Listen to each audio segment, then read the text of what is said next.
Most people try to avoid pain. Joshua Dean Church runs straight through it. A Forbes 30 under 30 entrepreneur, he built a $20 million company from the ground up in 3 years, then was forced to shut it all down. 99.9% of entrepreneurs will experience failure at some point. Mostly the most successful ones often do, because you learn the most from it. He was born with a collapsed lung and later plagued by chronic pain. Doctors told him he should stick to golf, but following an inner voice, he became a student of life and unlocked the potential he knew was inside. Life brings you the things that you are most afraid of to show you that you had nothing to fear all along.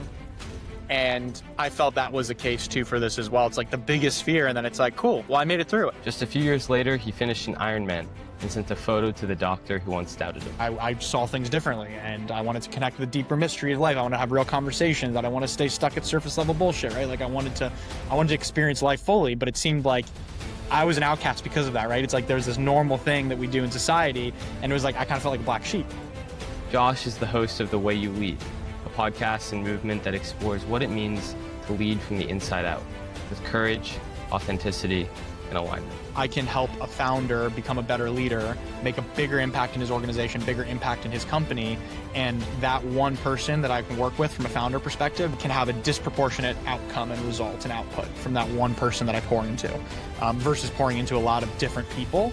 Today, he's going to lead us all a little closer to the paths we are meant to walk. Josh, welcome to the Grateful Podcast. Wow, that's a heck of an introduction. Thank you, Rob. I appreciate that. Thank you, man. I'm really psyched to have you on. I think that despite our age differences, I've seen a lot of similarities in you just from studying for this. So yeah, I've been looking forward to this for a long time. Amazing. Likewise, and like I said before we started rolling, it's awesome to see you on it at this age, and I just know the compound interest of this, and in 5 years, 10 years, 15 years is going to be just absolutely incredible for you. So keep going. Thank you, man. Yeah, Darren Hardy, The Compound Effect. Have you read that? Sure have. Yep. Classic book. Well, I think a great place to start is on the inside. Looking at your content, I've seen that you talk a lot about following your calling, saying that you feel so compelled to follow this intuitive guide you have that you don't really have a choice. Have you Mhm. always had this? Is it innate, or did you have to unlock it through action? Yeah, great question. I would say that it's a muscle that you build like any other muscle, but of listening to the intuitive, developing a relationship with your intuition. Um, I'm very much of the mindset that like as long as you keep moving, you'll get to where you need to go. And a lot of people have this fallacy or this belief that like I need to have it all figured out, or I need to see, or I don't know what I'm doing with my life, or I don't know what's going on. It's like irrelevant. Just go a direction and start moving, and then take the feedback, because life doesn't happen in a vacuum. So I would say that that is the deeper calling, which is take the next indicated step wherever you are. Take one step in a direction that feels aligned, or that feels that you feel curious about, or that feels intriguing to you, or that you have this desire to learn more about. Like that is God pulling you forward. That is the universe conspiring to help you get to where you want to go. I really believe that. And so even if it doesn't make full sense or you don't know where it goes. So that's something that I learned from a young age when I had some serious injuries, when I had sports taken away from me, when I was hours away from having my leg amputated, and I was forced to be like, why the hell is this happening? Like, where can this possibly lead to? But I just had this intuitive feeling, and then built a case of evidence to support that this actually, what if this was actually happening for me and not to me? And that fundamentally changed the way that I interact with life. Yeah, that you sound like you had the very opposite mindset when all that happened as from most people. Most people have that happen to them. They fall into a victim mindset. Why is this happening to me? And you think, what opportunities did this give me? And I think that like this is the Grateful Podcast, and that's true gratitude right there. When you can turn your worst moment into the catalyst for the best moments to come, that's when you really embrace like I don't know, divinity of life, you know? Sure. Amen. Yeah, absolutely. And that's when true healing really occurs, right? When you can be able to look back at something and to be able to hold some sort of gratitude from that something terrible that happened, and how you can be grateful for it today. And like, I mean, It's all subjective, of course, but I take inspiration from people that have been through a hell of a lot worse, in my opinion, than I've been through. That Hmm. can hold that perspective, and it's like, if they can hold that perspective, maybe I can hold that perspective too. And quite literally, I mean, in Latin, the root for the word gratitude comes down to grace, and grace to me is holding the balance of both things present, to be able to see both, to see the full spectrum of something, to see both the positive and the negative, and to be able to hold that together. And so when we can be grateful for something, like, we see the fullness for what it is, and that can be when true healing happens, when we can look at things that happen to us and be actually grateful. Like, I look back at my challenges, I wouldn't wish them upon anybody, and it was really difficult to go through some of those dark nights, but I can say that I'm certainly grateful for it, because it's shaped me into who I am. And that's a thread that you hear time and time again. Hmm. Yeah, you said that adversity isn't something in the way, but something on the way. I really loved Yep. that. That was in your speech. You talked about just like kind of the Alex Hormozy of this is going to be a more epic story because I'm Totally. going through this, right? You need the conflict to become the hero. That's it. Um, and recently, that conflict has been, at least from my perspective, the your business, right? You grew an amazing business in 3 years, and just to have to uh, shut it all down, like how does that feel to build something that you must? I mean, imagine you're still very proud of Edge Theory, and then now it has to be in the past. How's that work? Yeah, it's a great question. It's a really challenging thing, because it's like there's no playbook for it. Nobody really talks about it. Like, everyone talks about the startup, nobody really talks about the shutdown. But it's an important part. If you think about it, it's like 95% of startups, of businesses, fail. So it's like Yeah. we're talking about 95% of entrepreneurs will, probably, I would say 99.9% of entrepreneurs will experience failure at some point. Mostly the most successful ones often do, because you learn the most from it. Like, I knew that intellectually, of like, you learn more from the failures than from the wins, but I got to just internalize that in a very real way. Like, I would say in the 6 months of let's say 8 to 12 months of like our plateau into our downfall, and then the wind down period, I learned more in those 8 months than I did in all of the rise up to $20 million in revenue, for sure, without a Interesting. doubt. And like, I'm so grateful for that. Like, it sucks. It didn't take away the sting, and like the responsibility, and the pain, and the difficult conversations of having to lay off team members and friends and tell investors that we lost your money. But like, every single one of those was an opportunity for me to become a better, more experienced leader, and to become a more epic hero in my journey, to be able to like have the capacity to hold that. So it was like very, very important initiation, I feel like, in a way, that I'm so grateful for, so grateful for. But to answer your question, I mean, yeah, it was very painful. And I attribute my ability to navigate through it, like, it pushed me to my edges, no pun intended, but it you know I don't know how I would have been able to get through that without the perspectives that I'd built, the principles, the practices, the ability to work with my emotions, to process emotions. All those habits were super foundational, and helping the build, but also helping the wind down. Yeah, yeah, and the whatever 0.01% that don't fail when starting, when being an entrepreneur, they're the ones that don't try hard enough, right? Yeah. Yeah, I mean, I would say that's probably like, yeah, they don't. Well, I think that there's some that are just like, I actually don't know if there is one that I can think of someone that's built a successful business like on the first go, or without any type of Yeah, failure. I actually don't know if it exists. Maybe. And that's what I allude to, is the 0.01%. Like, maybe there's someone out there that just like hit it great, amazing. But I think that's a very rare thing. yeah. Um, so what are some of the biggest takeaways you had from that failure? I imagine that one of them would be a decreased fear of failure, which I think could definitely propel you forward. But what are some of the other biggest takeaways you had from that? Yeah, it's a great question. I mean, it's a great question, and it's a great point. I think absolutely that, like, as a founder, especially when you have a business that employs people and that is your livelihood and is bringing impact to people, like, the biggest fear you have is losing it, right? Like the Hmm. worst case scenario is like we have to shut this down, and it's always the thing you're kind of battling or avoiding. You're always like, staring over the abyss, as Elon Musk says. It's like always like it's like you're staring over into the abyss, and so having gone through that, you realize like, okay, like I made it through that. Like I made it through the scariest thing. And sometimes I believe that one of my mentors said this, and I love it, which is that sometimes life brings you the things that you are most afraid of to show you that you had nothing to fear all along. And I felt that was the case too for this as well. It's like the biggest fear, and then it's like, cool, well, I made it through. And I'm like, I'm still here. I'm alive. I made it through what felt like my biggest fear and the most challenging thing to me. And not only did I make it through, but I am now a stronger, more experienced operator, business person, and human and man on the other side of that. So like it definitely does, like, number one, there's a reframe of failure for sure and working through your fears.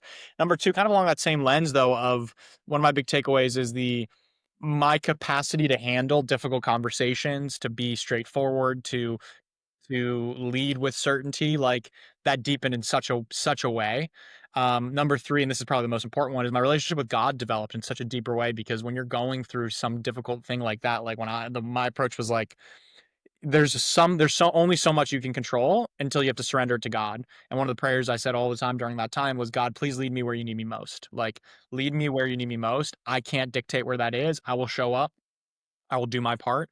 I will show up as my best self. I will put 100% of my effort into this and take every action that I can. But ultimately, I surrender the attachment to the way this will look. And that was massive. And there's something I wrote in my journal during that time, which was, what if God is the rock at the rock bottom?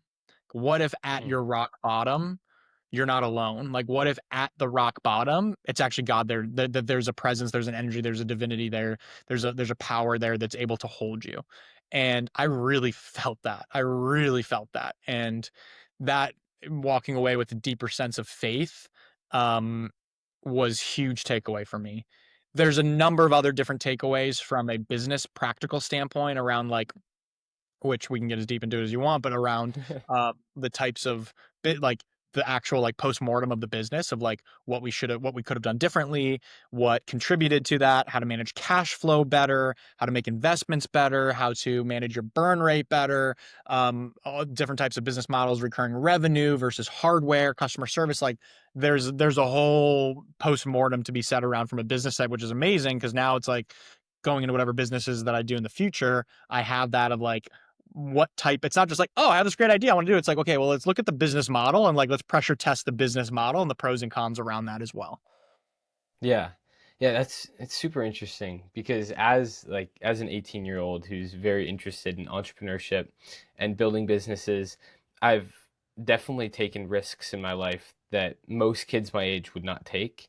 Um, but my rule around it is if I'm going to take a risk that does not guarantee me any financial gain, I need to have knowledge that I can apply. Like you hear Alex Hormozy say, if I lost everything, I could build it back up, right? And so, like Elon Musk has done that as well. So I need to get to the point where I'm developing skills that will allow Yes. me to build it back up. I can't just have experience for the Mhm. experience's point. I need to learn Right. from that experience. It seems like you Exactly. did that a lot. Yeah, exactly. And I mean, you're doing it now. It's like I love that framing of what are skills that I can acquire? How can I practice becoming who I want to be and who I need to be to achieve the life of my dreams, to like live in alignment with that? What does that look like? What are those values? What does that feel like? And how can I build a skill set? And I mean, I started my podcast about 5 years ago as well.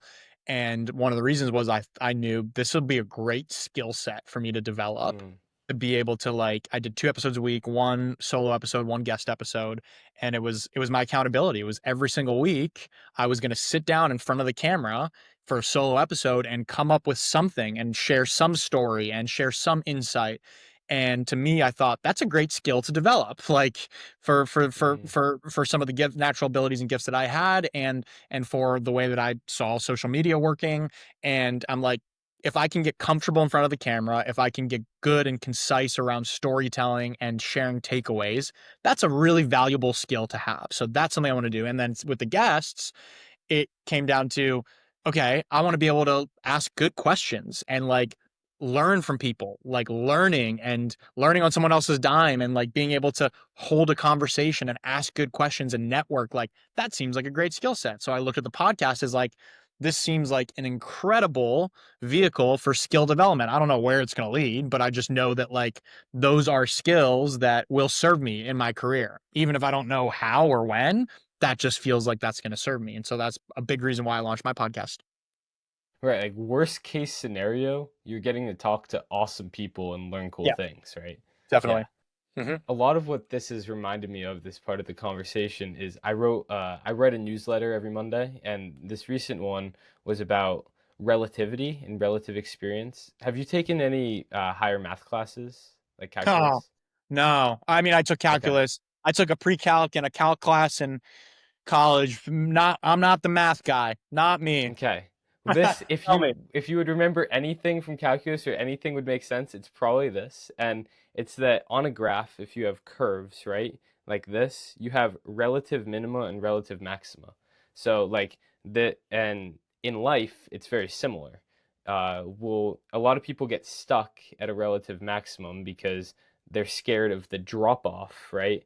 Because before they reach another relative maximum, or maybe in pursuit of their absolute maximum, they'd have to hit a relative minimum. Hmm. And human experience is completely relative. We feel just as much joy when we hit our 100th subscriber. In fact, Mr. Beast said that the most joy he's ever felt when he hit his subscriber mark was 100 because of the relativity of that, right? Right, Dude's at right. how many million now? Um, Yeah.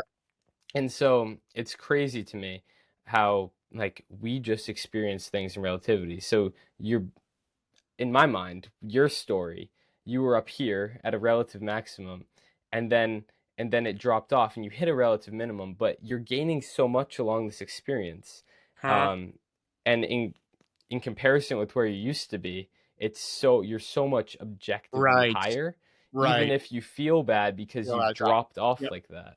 Makes so much sense. I like that a lot. Will you add me to your newsletter or send me the link to subscribe as well, just so I can make sure I'm subscribed to that? I will, yeah, I would Okay, love that. cool. Thanks. I'm 18. I host the Grateful Podcast, and I've made a decision. I'm going to hit 100,000 downloads of my podcast before I leave for college on August 31st. I don't care how crazy it sounds, I'm all in. Every single day, I'll update you on my progress, wins, losses, strategy, doubt, everything. Let's see how far this goes. Follow along if you want to see me pull it off or burn out in the process. Man. So, another shift in with you recently has been your podcast. It went from Uh-huh. find the others, which Uh-huh. I find so fascinating. I love that idea. I Yeah, think that's what I'm always trying to do, that find the others, you know. totally. Um, to now the new leadership model that you're embracing. So what led you to make that shift? Yeah, great question. So Find the Others is always so near and dear to my heart. So Find the Others is a nod to the Timothy Leary quote. It's a great quote. The end of it says, be bold, trust your instincts, do the unexpected, find the others. And the whole concept is, what if the person that's walking around, have you heard the quote or no? Are you familiar with the quote, the Timothy Leary quote? No. No, okay. I'm going to read it to you actually because I think it's great and your listeners will love it as well. This is where it came from, and I think you're really going to relate to it. So Timothy Leary says, he says, admit it, you aren't like them. You're not even close. You may occasionally dress yourself up as one of them, watch the same mindless television shows as they do, maybe even eat the same fast food sometimes. But it seems the more you try to fit in, the more you feel like an outsider watching the normal people as they go about their automatic existences. For every time you say club passwords like, have a nice day and weather's awful today, eh? You yearn inside to say forbidden things like, tell me something that makes you cry, or what do you think deja vu is for? Face it, you even want to talk to the girl in the elevator. But what if that girl in the elevator and the balding man who walks past your cubicle at work are thinking the same thing? Who knows what you might learn from taking a chance on a conversation with a stranger? Everyone carries a piece of the puzzle. No one comes into your life by mere coincidence. Trust your instincts, do the unexpected, find the others. Dude, Fire, right? Yeah. that's brilliant. I Yeah. love that so So much. Yeah. that's where Find the Others was born from because not too different than you. I was in my, mid 20s when I started this. and early mid-20s when I started this journey, and that was what I was just like, I saw things differently, and I wanted to connect with the deeper mystery of life. I want to have real conversations. I don't want to stay stuck at surface level bullshit, right? Like I wanted to experience life fully, but it seemed like I was an outcast because of that, right? It's like there's this normal thing that we do in society, and it was like I kind of felt like a black sheep. And I started to connect with other people and find the others are like, oh yeah, like it feels like we're in a club, like we're talking about the same thing, or like we're exploring the same thing, or we're into personal development, we're getting into spirituality, and so I started to collect this amazing tribe of others of the others, and I use that as my podcast to like go find the others and have these conversations and have real talk, and it's amazing, and that always lives in me, and I will definitely circle back and do something with that brand. For me, the reason why I made that shift from find the others to the way you lead is because at this point in my career where I feel like I can be most of service is to support and be more specific with who I'm here to serve. And I feel like right now, the best way that I can grow my business, grow my impact, and to really land with people is to focus specifically on leaders and leadership. And even more specifically, to help founders become the leaders that they need to be, that their mission, their business, their team needs them to be.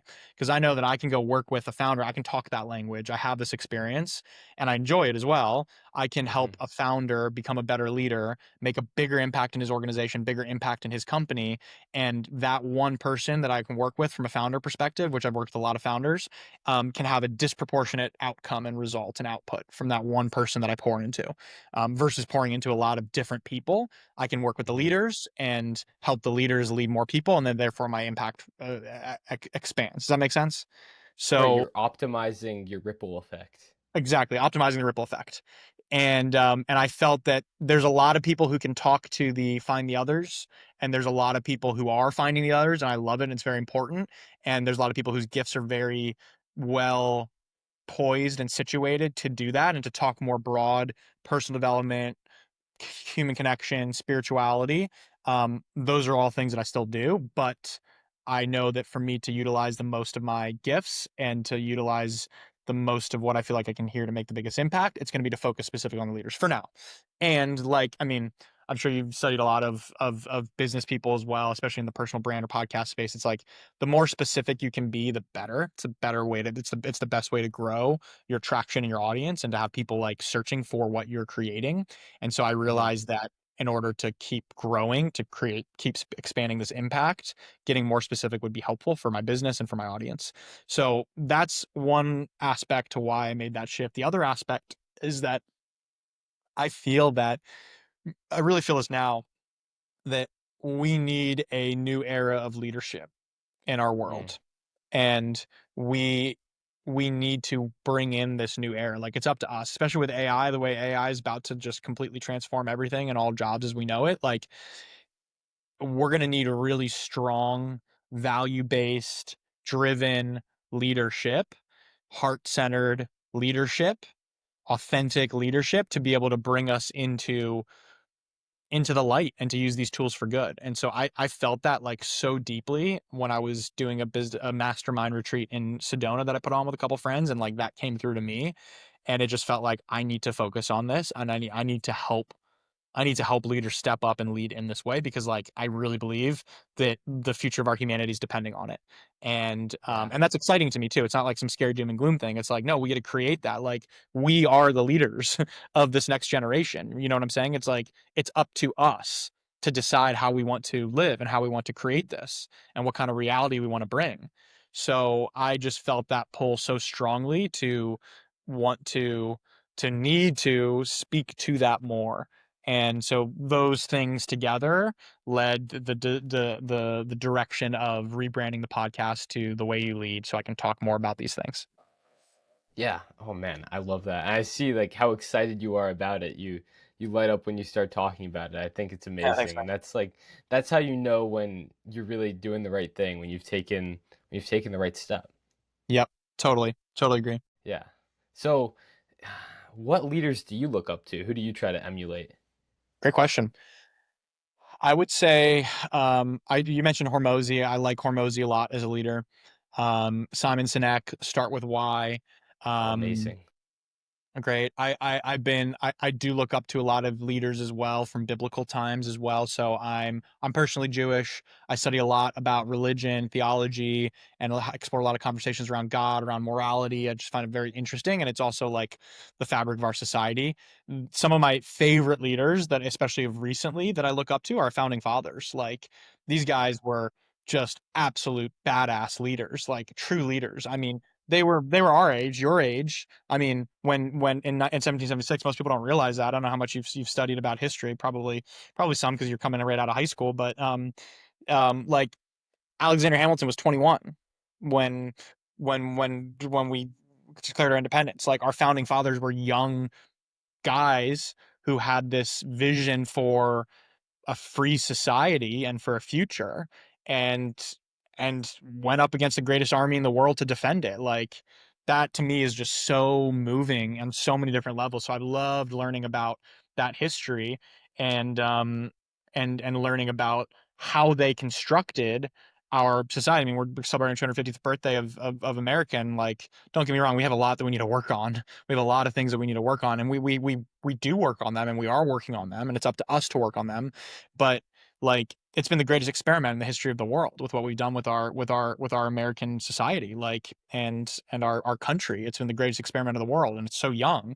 And so like I've just been fascinated of like how have we led that, and who are the different leaders throughout time, throughout our country, who have brought us in that direction and who have brought us astray. So um I've been loving reading more about historically our founding fathers. Thomas Jefferson, big fan of Thomas Jefferson as well. George Washington, of course.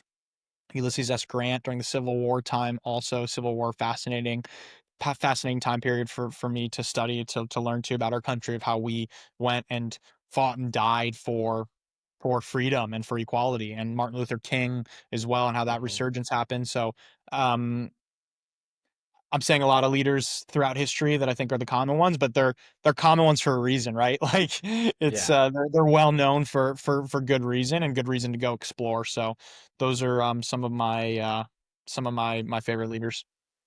I love that. I think taking advantage of history is, and what we know about history is so smart because that's the greatest thing to learn from. We have access to all the actions and mistakes and learning opportunities that people have had for hundreds and thousands of years. Like, that Totally. is incredible. So why not take advantage of that?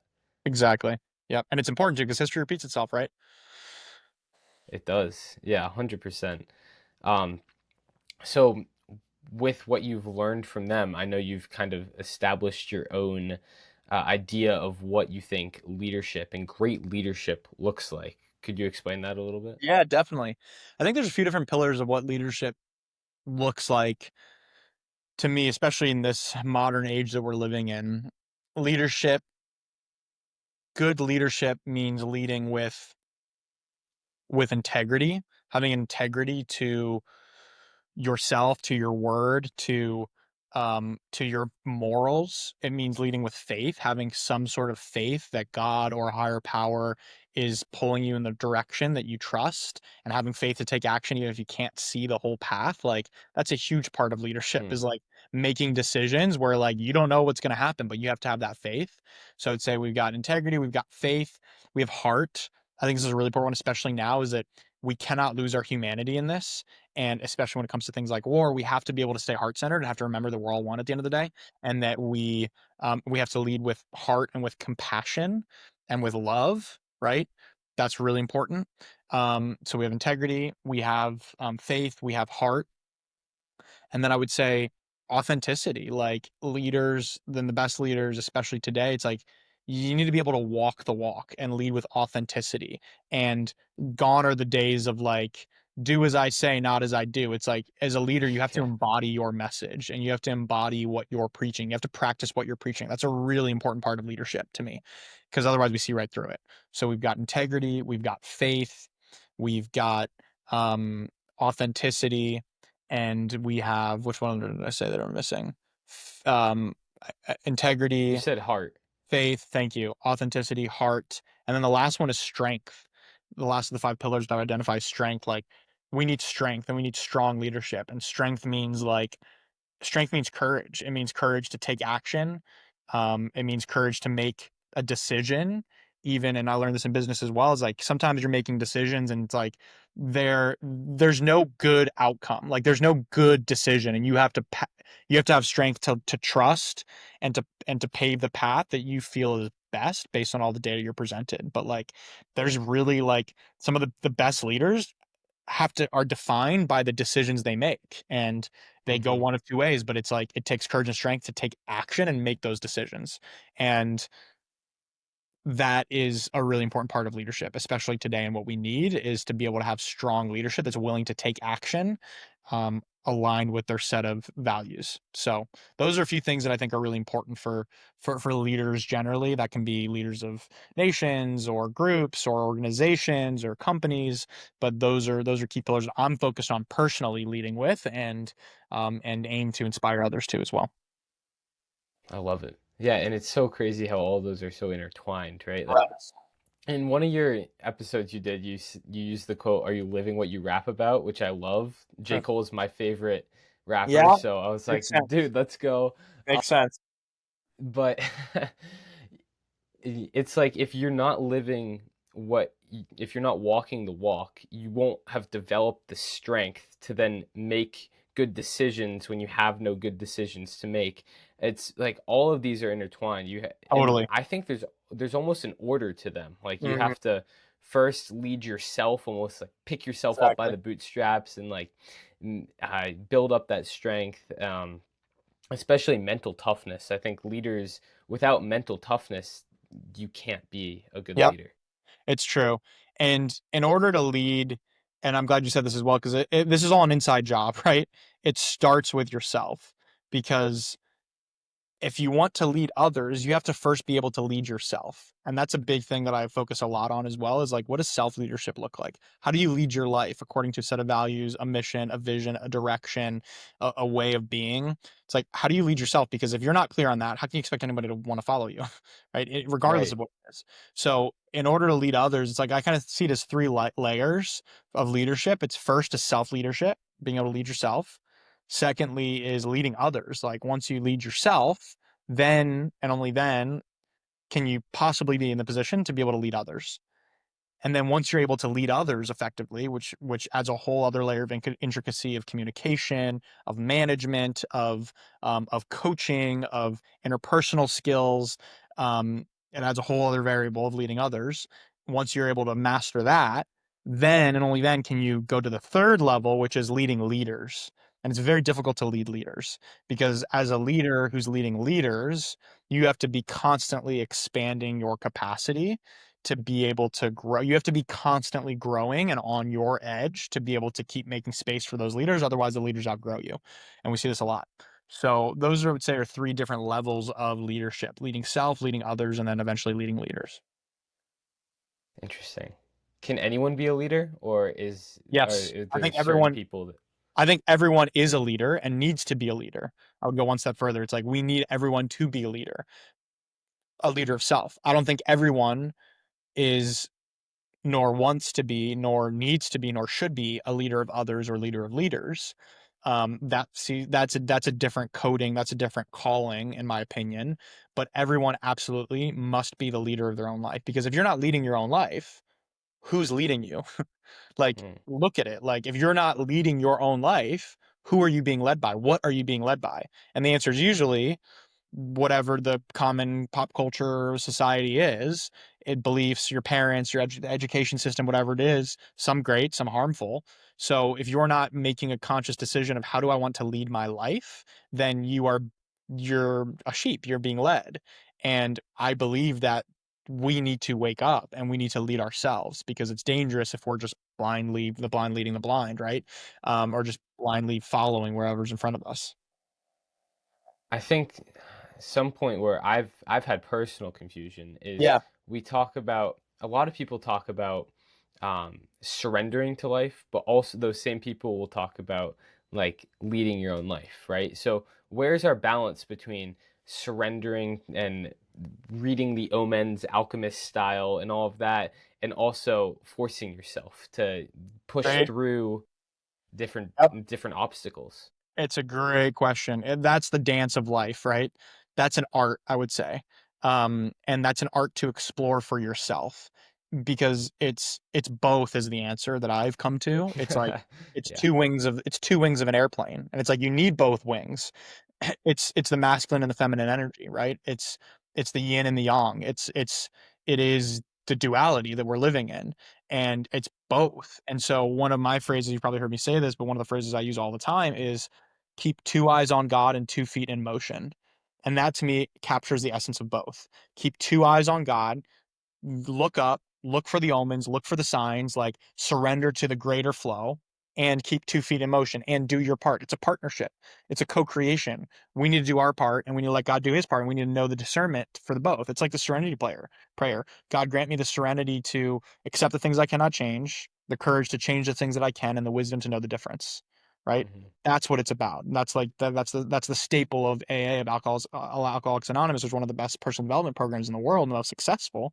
And it starts with that surrender piece of surrendering a certain amount of control, and also the courage to take action and the wisdom to know the difference. That's the ultimate prayer, right? Is being able to have that discernment, and both are true, and it's a dance, right? And it's not an exact science. It's not something that's just like, here's the guidelines for that, which can make it challenging, but also makes it beautiful, and it makes it yours, and it makes it unique. So I reconcile that as both. Like, I've Yeah. always been exploring that of like, is it about the journey or is it about the destination? Like, I'm so goal oriented, but what about enjoying the journey? And it's like, it's both. Life is about epic journeys to incredible destinations. And it's like both are possible and both can be possible and both are necessary, because both are parts of us, and we need to be able to explore and get to know both of those parts of us to be able to dance. So I say it's like a cosmic dance, basically.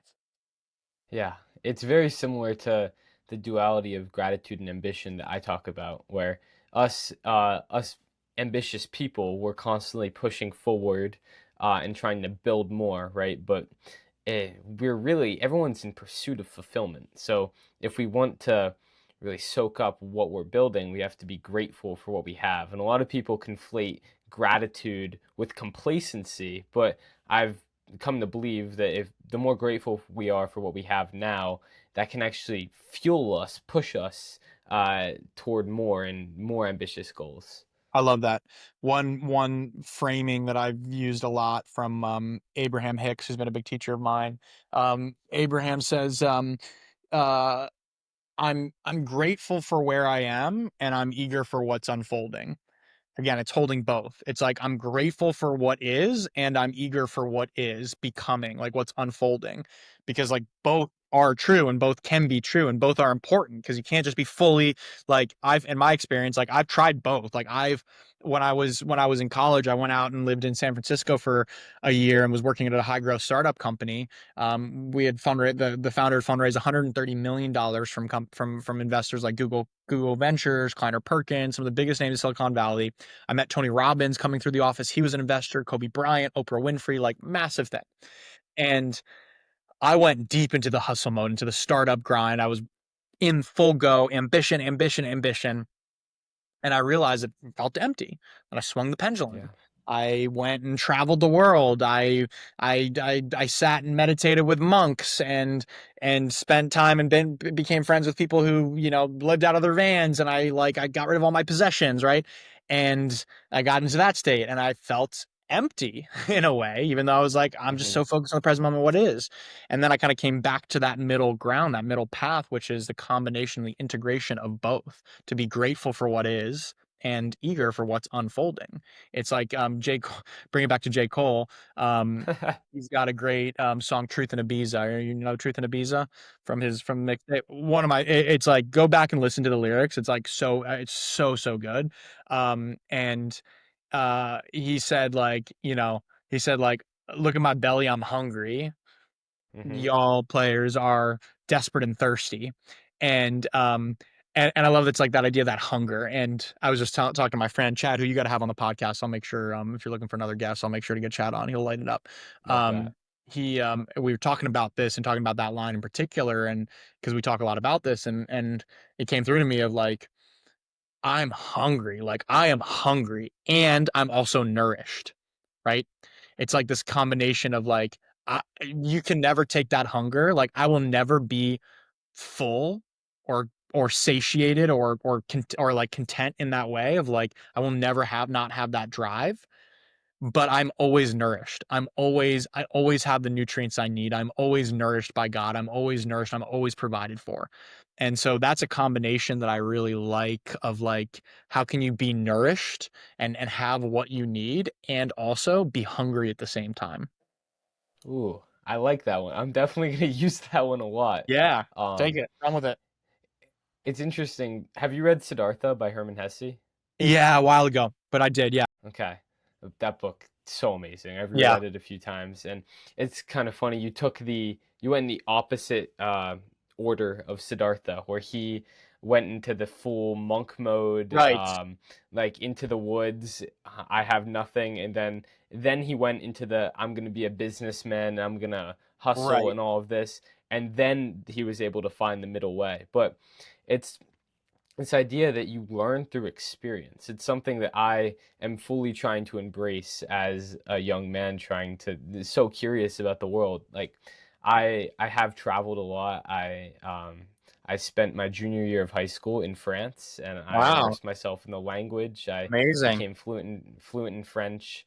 Next year I'm Wow. spending my first year of university in London. I want to travel to as many Amazing. countries as I can. Love that. Um, but then also like learning about the hustle through that, and then in the middle trying to find where can I balance these two, trying to meditate in the mornings before I dive Right. into work. Sometimes it's a really hard thing for me to do because I want to prioritize the productive stuff, if you Yep. know what I mean. Yep. But yeah, that middle way is, like the Buddha said, that's where we find peace or That's right. fulfillment. Balance will get you further than any one extreme, for sure, for sure, for sure. And have you read Michael Singer's book, Surrender Experiment? I have Yeah, amazing book. one of my favorites. Yeah, totally, totally good. And I think it's a great analogy, the combination of like action and surrender. Yeah, yeah. Someone said something to me on this podcast. I forget who it was. I think it was Tristan Grigori. He's around my age, super smart. I'm super excited to see what he does. But I was talking about this duality of gratitude and ambition. And he said balance is never static. It's always Love that. moving. So our Great, balance is not some static, like perfectly balanced thing. We always have to find a new balance in great. different phases of our lives. I hope you're enjoying this episode of the Grateful Podcast. I'm interrupting to let you know that it would mean the world to me if you could share this episode with someone that you think would enjoy it, or leave a review down below so I can learn what I can do better and what I'm doing well with this podcast. It's a passion project and I really want it to turn into something that helps people everywhere. Thank you so much for listening. I hope you enjoy the rest of the episode. That's very well said. Yeah, it's a dance. Like coming back Yeah, to it, balance is a dance. It's like you take a step over here and then you move back over here. It's a constant motion. It's a movement. It's a movement for sure. I like that a lot. I'm writing that one down. yeah. So in your life, you've talked a lot about alignment, and we've just been talking a lot about alignment in different ways. How do you check in with yourself to see if you're still on the right path or if you're straying a little bit? Yeah. I check in the one of the practices that's been the most stable and the most helpful and effective for me is my journaling practice. And Mm, my it's a daily practice for me. And again, it's gone in waves. It's gone in waves where it's every day for months, and it's gone in waves where I tune in once a month. But more recently, especially through the through the unwinding of our company and through this next chapter, it's been just such a staple for me. And being able to have that dialogue with yourself, being able to have that dialogue with myself is very essential for me in the morning, and to be able to like process through, kind of like sift through. It's like a sifting process. It's like I'm sifting through like the fear, the subconscious or the doubts. And it's like I'm sifting through to get clear on what is that real voice. And I'm being able to, because I'm able to talk through it, right? I'm able to like write through it of like, maybe this, I don't know. I'm feeling a fear around this. And literally just yesterday, it's funny, or 2 days ago, when I was it was yesterday morning when I was journaling, it's like the power of that practice is like I started with like I'm feeling unsure about this topic. I'm Hmm. feeling unsure about what to do next here, or I'm feeling like I'm in a bit of a limbo around this. And then 2 pages later, I wrote at the end there like, ah, I'm so excited. I feel like I got the clarity. Like I'm so aligned. I'm right where I need to be. And what about powerful practice, right? Totally Right. free, right there, just you and yourself, you and a pen and a piece of paper. And that's why I love that practice is that it's there for me and in real time, right? Like it's there for me to be able to work through. So that's really important. The other thing that I think is equally as important to that plays into that is feedback and eyes from other people, from mentors specifically. I've worked with coaches and mentors since I was in my early 20s, and I can't imagine my life without it. It could be a therapist, whoever it is, but to be able to have someone that has nothing but just your best interest in mind and can see it from a different perspective, ideally someone who's been where you're trying to go as well, Hmm. is so valuable, so valuable. So I have a coach I've worked with for 8 years now, every single month, and we started doing weekly sessions. Now we do monthly sessions, and it's so valuable to be able to talk through some of those things because even with yourself, you can do a lot, but then you need like a deep cleaning. It's kind of like you know, if you have your apartment or your house, it's like you can clean up after yourself, but then it's like every once in a while you want to bring in someone to do a deep clean, or like you're going to get your car washed. And so that to me is like working with a mentor or a coach, is to be able to have someone that comes in and can like help with that deep clean and move some of the things that are you're still stuck on or give you another perspective. So Hmm. that's really important. And then other friends too, like other perspectives can come from friends or family or people that you love or admire. But um, I found it that it can be easy to get lost in some of those perspectives because everybody, as much as no matter how much they they want to give you impartial advice as a friend or as a family member, like they and it comes from love, but they will have their own judgment or their own, not judgment, not the right word, they will have their own bias baked into that as much as they want to be, Right. and I don't want and I want that to, because they love me and that comes from a place of love, but they have their own layers and their own views and how they're sharing, and they're very helpful data points. But I found it's tremendously helpful to have someone that's a professional who literally has nothing, he has no other objective, or she has no other objective than to just to be fully your advocate and fully want the best for you and just on your side and nothing else. And that perspective is a really helpful to have in the mix. So those are a couple things that I've had with me and I will always have with me, that will help me on my path. So that coach, is it like spiritual, entrepreneurial, or kind of all encompassing? Kind of all encompassing is the guy that I work with. He's an amazing guy. Giorgio Janus is his name. And I'll send you his Instagram so you can follow him. He posts amazing content. He's kind of a unicorn. He's kind of a unique breed because we talk from business to financial stuff, financial management to investment strategies to like deep deep like childhood wounds and trauma and things that I haven't told to anybody besides him, right? Like, so he kind of, and to practical business advice, communication. So like he kind of spans the spectrum, which is unique. Usually you find person is one of each, but to have someone, and it's something you can experiment with too as well, of like what does it mean to have a business coach is different than having like a therapist, right? Hmm. Really, you can. I have friends that have multiple people, multiple coaches. I've been blessed to find one in all of those. And there's also people that will serve you for a certain season of your life. Of like, heck yeah, like this is super helpful for me right now with where I'm at, and then it like feels complete. And then there's someone else. So when the student is ready, the teacher appears is something I've always said and constantly maintain.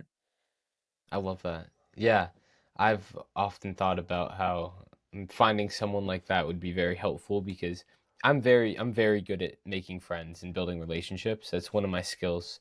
But like the find the others we talked about earlier, it's very rare that I find someone that I can truly, truly connect with on a deeper level. Maybe they feel like they're truly connecting, but I know that I want to go further. And when you're building something like this, I think so many entrepreneurs talk about it, right? There's lonely stages, and you hold yourself in a room and spend hours at a time doing work, and no matter how many people support you, I think it's great to have that person that is where you want to be and always has your complete best interest in mind. That has to be Absolutely. so fulfilling. Absolutely essential. Yeah, amazing.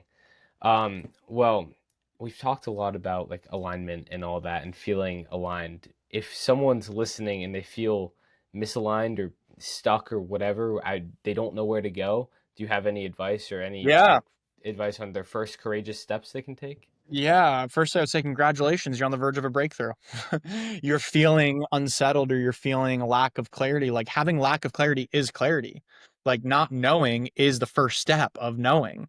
And people forget this because it's like you can dwell in it, but it's like, would you rather like sometimes it's like you'd rather be blissfully ignorant, but like you're dealing with it now. Like great. That means that there's movement. That means that you have the opportunity to make change and like it's coming. And so I just always like to reframe around that of like it's you're on the verge of a breakthrough, like, and that can be helpful to hold on to. Just like there's a breakthrough coming, so hold on and keep going. That's a framing I would offer. Another framing I would offer, and I share this a lot, like with my little brother and some of his friends, is like there's this illusion of like, oh, I got to figure my life out, man, or I don't know what I'm doing with my life. I cringe every time I hear that because it's like none of us freaking know what we're doing with life. Like we're spinning on a rock in space, like, and there's no right way to do it other than your way to do it. And it's like you don't have to have I feel like I have a sense of clarity on what I'm doing with my life and who I'm here to serve. But I didn't just like it didn't just come to me, or I didn't just like read it in a book or do an exercise and now discover it. Like you said, it came from my experiences. It came from me getting out there. It came from like it was never on in a million years on my bingo card that I would start an ice bath company. Never thought that would be possible. I didn't know that. I mean, like I couldn't have thought that if I tried to. But I followed my experiences and followed the breadcrumbs, followed the yellow brick road, and it led me to this place where I had this idea came to me out of a need and necessity and an opportunity, and like it was a beautiful thing. So yeah, I feel like there's this fallacy and this myth that like I'm trying to figure out my life. It's like wrong direction. Try again. Like instead, and for someone that's listening to this that feels like I'm stuck, I'm unsure, it's like right now there's something in your life that you feel intrigued by or excited by or curious about. It could be like, oh, I'm really enjoying taking yoga classes. Maybe I should do my yoga teacher training. Great. There's a clue. Oh, I've been really fascinated learning about like, the education system and how it works. And like, I'm feeling really intrigued to like learn more. Like maybe I should reach out to my old teacher. Great. There's a clue. Take that clue. Mm. Those are both clues that I took in my path and helped lead me to where I am now. So like follow the clues. There's clues in front of you and they can be small. They often start small, but like wherever you feel like, oh, that's interesting, or I'm intrigued by that, or that feels charming to me. Like follow that. Take whatever next step you have right there. Read that book. Talk to that person. Do that thing, and there will inevitably be the next clue waiting for you through that. But it's like everybody, Mm. it's like I see it kind of like, you know, I'm sitting here like this and I'm like, I don't know where to go. I don't know what to do. I'm overwhelmed. It's like there's all these different pathways and all these different like gold coins sitting around you. And it's just like, just pick one. Just go pick up that coin. That coin might not lead anywhere, but that coin might light up and there's a whole path of coins leading that direction. Cool. Take that next step. So I would just say take some next. I always talk about take the next indicated step. Like whatever that next indicated step is, take it because you have no clue where that's going to lead. Yeah, it's the analogy I love is like you're in a cave, in a dark cave, and you have a headlamp that you can only see one step ahead of you, and you need to take that one step to then see the next step after that. It's like we talked about earlier with like entrepreneurs and great leaders, oftentimes they can't see the end, right? You have to take action in order to get there and get to the next step. I've always said in my life because like at this time there's a lot of pressure from many different areas. Luckily, not really in my life, but to have everything figured out, to have that end goal in mind. I've Totally. always said I just want to take a step toward what I'm really interested in, and then that will open doors to the things I'm in then. Because if I'm Totally. making a decision for myself at 22 when I'm 18, I'm limiting my 22-year-old self to my 18-year-old's limited perspective, right? Yeah. Yeah. Totally agree. How old are you right now? You're I'm 18. you're 18, yeah. Um, the other framing that I really like to use for this is like you're still, I mean, at 18, you're really like, you're still in the womb, basically. I like to view it like basically the first 18 to 21 years of your life, let's call it that range, you're just like learning how to be a functioning human being, right? Like Mm. your body's growing and changing, like you're learning how to like you're getting potty trained basically, right? For the first 20 years of Uh, your life. Okay. So I always like to say it's like for me, it felt like when I turned 21 is really when, and I kind of had this like, whoa, I started reading again. I started getting interested in learning growth. It's like that I really feel like was my birthday, right? Of like me being like, whoa, like I want to take control of my life in some way. So it's like, it's a bit different because clearly that's happened to you already at 18, which is fantastic. But like at 21, to 23, it's like you're really just a baby. So like I'm about to turn 31 this next month. And so like I really view it that like I'm I'm turning 10. Like I'm 9 years old right now. Right? Like I'm 9 years old and I'm turning 10 because it's only been 10 years. It's like it this August will be 10 years from when I moved to San Francisco and started that internship and really felt like I took control of my life. So it's like I'm only 10. I'm not even a teenager yet. Like, can you imagine where I'm gonna be when I'm 20 or 30? Like we have yeah. this we have this we have this like tendency to overestimate what we can do in 1 year and underestimate what we can do in 10 years. You've heard that line before. Mm. But we have a Yeah. tendency to like Totally. try to or get down ourselves like, oh, I'm graduating high school and I don't know what I want to declare my major. I'm graduating college and I don't know what job. It's like, you're a freaking baby. Like, you're just learning to walk. Like, chill out. Like, you're okay. And so I really feel that way. So to someone who's like in that age range or stumbling, it's just like you're just getting your feet under you. It's like I'm like just getting off of T-ball and getting kid pitch now. You know what I'm saying? And I feel that way, like, and it helps me a lot. It's like, dang, I'm doing pretty damn good for a 10-year-old. Like, where am I going to be when I turn 21? Like when I'm at 40, 41 years, 42 years old, like I can't wait. Like 10 more years of this compounding. It's like this is really when I've started. So something to remember and hopefully give yourself a little bit of compassion and grace on for whoever might be, have that feel that pressure. It's like you're a baby in the best way. That that's so refreshing because social media, it always is showing you that one kid that Yes. made millions of dollars or whatever. Like there's the Totally. kid, I'm forgetting his name. I invited him to be on the podcast. He never responded to me, but he's my age and he made Cal AI, generated $28 million in revenue last year. And that's what we're all comparing ourselves Totally. to, right? Yeah. And it's like we're in such a rush, and I'm the biggest culprit of this. I am always rushing, and I have to constantly remind myself to just take it easy. Like I'm so young. I have so Yeah, you much gotta play the time. long game, man. It's I relate to that. It's funny because I'm thinking now it's coming back to me that when I was 21, 22, I was like I was like I feel like if I'm not like a Mark Zuckerberg or like a Dropbox CEO or like if I'm not a multimillionaire by the time I'm 25, like I failed. Like Mm, I had that belief because I was like, I'm on this young, like I have the potential, like I have like I know I can do this. And it was just like, if I'm not running a multi-million dollar business by the time I'm 25, like I failed. That's it. It's over.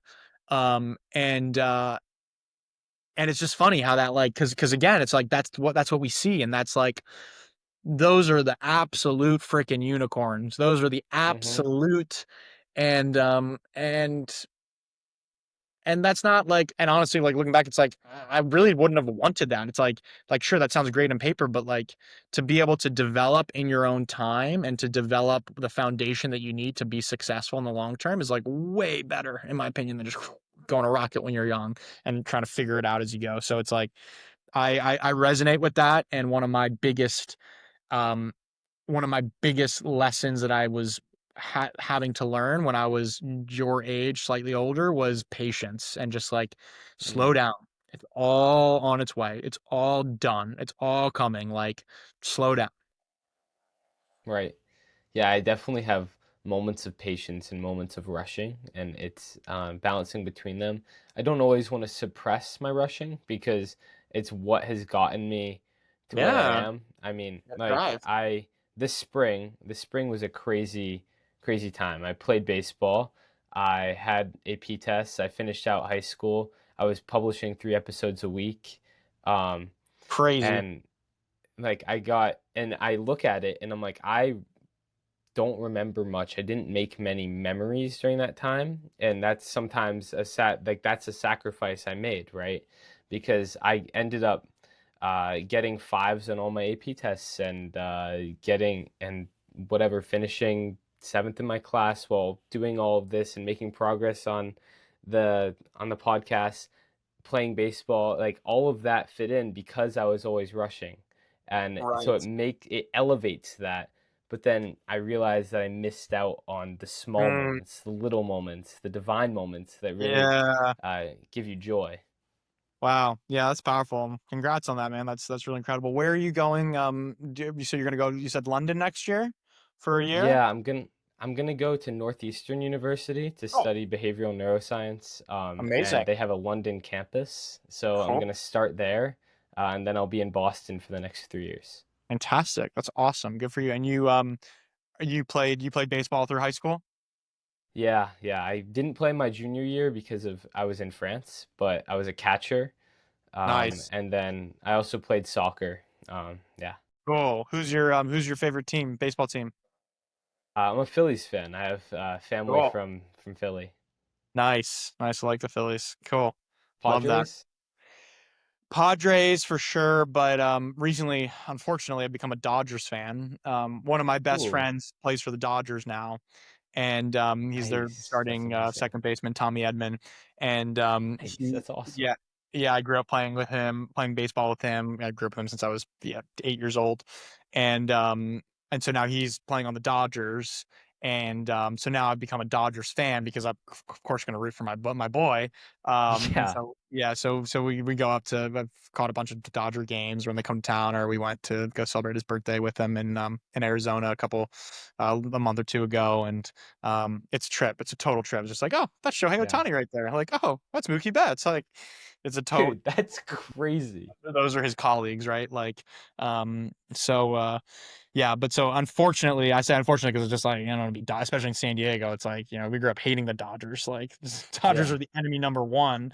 But I ride with my boy all day over over that. So we were stoked. We went to the it was really cool. We went to me and one of our friends. We went to go up to LA and game it would have been game 3 of the World Series. Or game two. Freddie hit the Okay. walk-off grand slam on game one. Yeah. Game two, which he was on base for. Game two, we go up and he hits a home run in the first inning maybe, and we're just like, we just watched our friend hit a home run in the World Series. Like, that's it. Dude, Like, we I can leave the watched ballpark that now. game. That's Did you watch that game? incredible. Yeah, yeah, we were Yeah, there. I was gonna clown on you for changing teams that you liked, like changing your favorite team, but that makes Yeah. so So much sense. yeah. So Tommy Edmond now. You're familiar with who he is. I do, yeah. Yeah. I was the biggest baseball fan when I was a kid. Like it was my life. I was obsessed. And I've taken a step back, but I'm still very Good. involved. Probably healthy, right? Yep, yeah. I actually wore Philadelphia Phillies gear for 1,500 days straight. That was the first glimpse of how obsessed I get over Wow. things. Yeah. I Wow. looking in my room right now, I have signs that like I brought to the game. Wow. Uh I got a package from the owner with a free shirt. It was cool. That's awesome. So you must have been young when the Phillies won, um, like when they like Ryan Howard and like Yeah. was Chase Utley on that team? Uh, He was, yeah. he was on that Yeah. team. So that was that I remember that because my cousins and my families are Philly sports fans. Um, so I remember celebrating that. But that had to have been what 10, 15 years ago. I was 2008, so I was 2008. 2 You were and two. Yeah. Okay. So you were young. Yes. You don't remember that. Yeah. That was cool. I remember no, that. sadly. Yeah. Um, but I've been very well the 2022 run with the Phillies where they lost to the Astros. That was the most fun I've ever had Yeah. watching Cool. sports. Cool. But then the Eagles have really been fun to Here watch we go. recently too. Yeah, Absolutely. Love it. Awesome, man. love it, man. Well, thank you so much for this. This has been an Yeah. amazing episode. Let my audience know where they can find you. Absolutely. I would say Instagram's is the number one at Joshua Dean Church. I'm sure you'll link in the show notes, but that I would say Instagram, reach out, say hi, love connecting with new people, and from there you'll see clips from my podcast so you can get episodes that you want to tune into further, and my website joshuadeanchurch.com. You can see different ways to work with me as well, and um yeah, Instagram, stay connected. Fantastic. Yeah, I'll link it all down below. Thank you for Awesome. listening. Thank you, man. Well done. Thank you. I'm 18. I host the Grateful Podcast, and I've made a decision. I'm going to hit 100,000 downloads of my podcast before I leave for college on August 31st. I don't care how crazy it sounds. I'm all in. Every single day, I'll update you on my progress, wins, losses, strategy, doubt, everything. Let's see how far this goes. Follow along if you want to see me pull it off or burn out in the process.